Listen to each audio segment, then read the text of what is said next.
చదువులు పూర్తిగా పడకెక్కే గోరుముద్ద స్కూళ్ళల్లో నాసిరకం ఫుడ్తో తినలేని పరిస్థితిలో ఈరోజు స్కూళ్ళు ఉన్నాయి. స్కూళ్ళల్లో ఇంగ్లీష్ మీడియం పడకేసింది.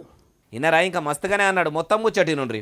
3వ తరగతి నుంచి పిల్లలకు టోఫుల్ చెప్పిస్తూ టోఫుల్ను ఒక పీరియడ్గా ఇంట్రడ్యూస్ చేస్తూ మన పిల్లలు గొప్పగా ఇంగ్లీష్ నేర్చుకోవాలని ఆరాటపడిన మన పాలనతో చూస్తే వీళ్ళు వస్తున్న టోఫుల్ పీరియడ్ని ఎత్తేసినారు. ఏపీల పంకపార్టీ ఏలుబడిలా సర్కారు బడుల్లో పిల్లలకు యుగురంతోని ఇంగ్లీష్ పాఠాలు చెప్పించి వాళ్ళను ప్రపంచానికి పోటీగా పంపేటట్టు పాలన చేస్తే కూటమి సర్కారు ఏలుబడిలకు వచ్చినాక చదువుల శాఖను మొత్తం సత్రోలు చేసిండ్రని జగనాల సార్ అనుకొచ్చిండు.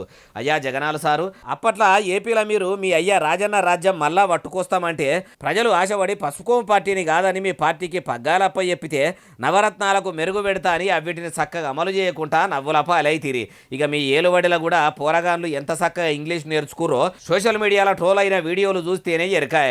తమరి ఏలుబడిల చదువుల శాఖ సత్యనాశు ఉన్నదనే కదా సారు పంకరిక్కలు ఇరగొట్టి ప్రజలు సైకిల్ మీద సవారీ చేస్తుండ్రు అంటుర్రు ఈ ముచ్చటిన్నోళ్ళు.